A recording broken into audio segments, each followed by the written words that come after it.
Another big story now. The Constitutional Court will today rule on whether independent candidates should be allowed to stand for public office. The case brought by the New Nation movement and others wants the court to declare the Electoral Act, specifically Section 57 of the Act, unconstitutional. They argue that the Act does not make provision for individuals to stand in provincial and national elections outside a political party. Let's get the very latest now, and Crossdale reporter Natasha Phiri, who's covering this story for us. Natasha, very good morning to you. It could be a seminal moment.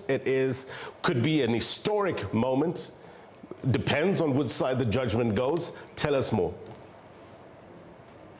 Indeed, Blaine. I think the whole country is actually waited with, bated breath for this ConCourt judgment. Like you're saying, will it be a historic, judgment or not? I think we still have to wait for 10 a.m. to actually see. But of course, I'm joined here by members of the New Nation movement who have actually approached, the Constitutional Court. And just perhaps to give you a background of this case, this all stemmed from 2018, where the New Nation movement and others had approached the Western Cape High Court seeking an order declaring Section 57A and Schedule 1A of the Electoral Act unconstitutional, of course, saying that, it prevented independent candidates from standing for election to the National Assembly and, of course, the provincial legislatures. Of course, for those who don't know who the New Nation movement is, they are a non-partisan organization who actually wanted to contest the 2019 elections, but did not want to be affiliated to any political party. And of course, if the High Court had actually ruled in its favor, then they would have applied for those May 8 elections to be actually postponed. But of course, this didn't happen. As you know, the High Court dismissed the application and stated that if the applicants actually should establish their own political party if they wanted to actually contest in those May 8 2019 elections. Following this, they then escalated this matter and took it to the Constitutional Court. And of course, today we're here with them and they'll tell us more. Thank you so much for joining us, Mr. Williams. I mean, you've escalated your case to the Constitutional Court. It wasn't so successful at the Western Cape High Court. What are your expectations today? Well, as we said before, I think we are absolutely cautiously optimistic. It is just would be unthinkable that the Constitutional Court would judge any different to what is in the Constitution, because very clearly that the Electoral Act is not in sync with the Constitution, and therefore we are absolutely optimistic with the facts that this court could rule in our favor today. And perhaps tell us about your feelings. I mean, this could actually be a historic moment. This is a landmark judgment. If it actually goes in your favor, I mean, tell us about your sentiments. How would you feel? No, absolutely. I think we would have done South Africa absolute justice in this absolute youthful democracy that we are currently enjoying. But we also know that this youthful democracy has been flirting with all the wrong things. You look outside there and you can clearly see that political leaders have become a law unto themselves, unscrupulous. There's absolutely no accountability. If one just look at the status quo, one knows that we are, as a nation, we are in serious trouble. And so we will be elated if the Constitutional Court rule in our favor, then South Africa and democracy would ultimately be the winner today. Okay, Tate Williams, if you'll just allow me to actually welcome another member of the New Nation movement, if you'll just also which come is our up. leader, yes. Okay, Mr. Bulelani, the leader of the New Nation movement. I mean, you've heard what your colleague Tate Williams had to say. Your sentiments, how are you feeling? And perhaps explain the ramifications for us. I mean, if the Constitutional Court actually does rule in your favor, what does this then mean? Well, the truth is, if the Constitutional Court rules in our favor today, this will just mean the beginning of a long fight. Because remember, the challenges that we have are not necessarily systemic per se. The issues are the incumbents. The critical thing that we're hoping for out of this judgment is that it's going to allow South Africans to choose people that are capable, character with integrity, people that have a proven track record of serving their communities. So that is, and it's going to be a long walk. So this will just be the beginning. Talking about a long walk, I mean, this judgment will then come ahead of the 2021 local government elections. I mean, what does this then speak to, what's going to happen next year? Well, if you look at the previous local government elections, people were not really too keen to engage there. But we're hoping that with this judgment, maybe it's going to heighten the awareness that the people must take responsibility of their communities, of their wards, and make sure that we have the right people in place who are going to be leading there. Because for as long as we allow political parties to go unchecked, we'll continue to have the problems that we have today. And how confident, I mean, you didn't win your case in the Western Cape High Court. How confident are you that you might win your case here at the Constitutional Court? We're quite confident because we believe the time is right. Sometimes when you do things before time, you can be discouraged. But the truth is we believe that the nation is ready, particularly after this COVID-19. People, I think they see that we need a leadership that is going to be responsive to the needs of the people, that is going to put the people first. And I also want to say that I suspect that even the political parties are finding it difficult to manage even their own, because some of the corruption that is done there, I don't think the ANC, the EFF, the DA are actually even encouraging it.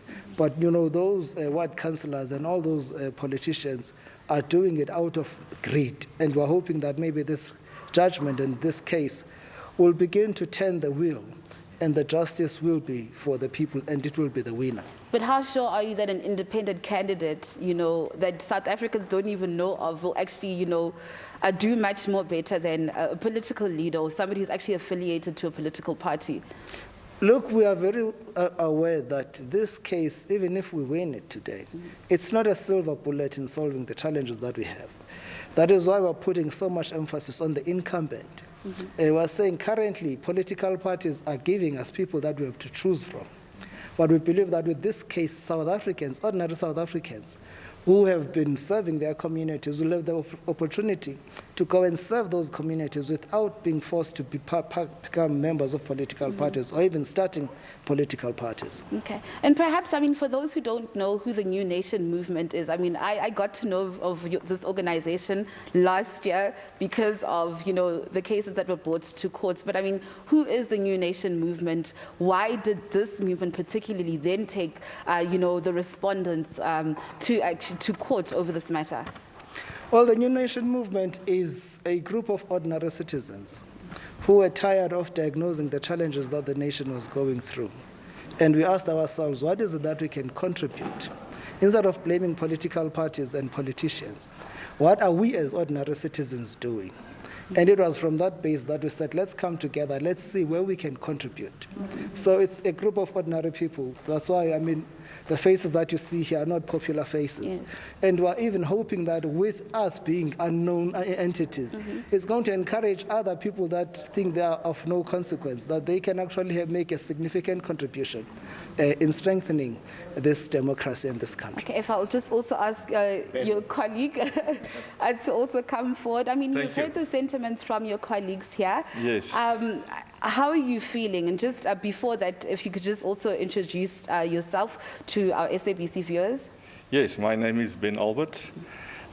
You asked how I'm feeling. I think I want to echo what Bulelani is saying. We are confident, irrespective of what happens today. We have set our foot on this path, and we're going to keep on going. We honestly believe the world is looking for a leader to take the space where America has been. It's been 230 years since America started with their constitutional experiment, and I think we are ready to take their place at the moment. It's clear that they are faltering in many ways, and we don't want to criticize that, but the world is really looking for leadership in terms of I think, primarily an economic system, but also a political system that emanates from that. You talk about leadership, but for a person who's sitting at home and who's thinking, but I don't even know you, why should I trust you? What do you have to say to them? Well, I think the nice thing about being a movement and focusing on independence is that you are following yourself, actually. We are calling on people to really turn inward and say, listen, let me become that leader that I want other people to have become. I think that is where we are coming. We are coming from a place saying, listen, we need to really become self-sufficient, even in terms of, that's why we've got to focus in terms of the Electoral Act, but we've also focused in terms of the land and agricultural issues. I'm a farmer myself.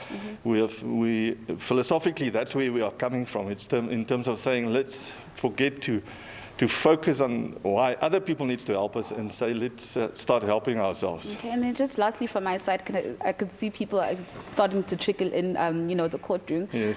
If the New Nation movement is not successful in their bid today, what happens from now?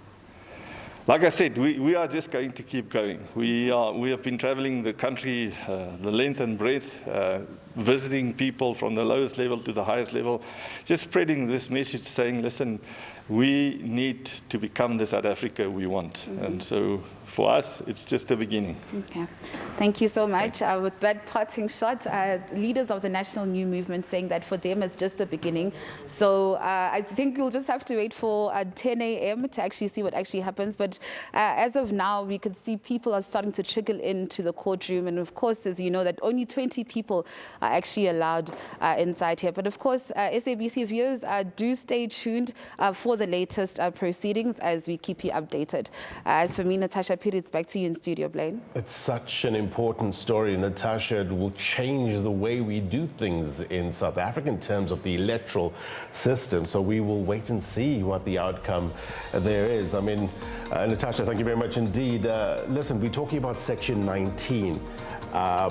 In Chapter 2 of the Bill of Rights here. And what does it talk about? It talks about citizens' political rights. We can let Natasha go for now. 19.1 says every citizen is free to make political choices, which includes A, the right to form a political party. 3 says every adult citizen has the right to A, vote in elections for any legislative body established in terms of the Constitution and to do so in secret, and B, to stand for public office and, if elected, to hold office. How will the Constitutional Court interpret this section of the Bill of Rights? We'll have to stick around and wait till 10 o'clock when that judgment is handed down. We're going to take a quick break. I'll get you more news next. There was.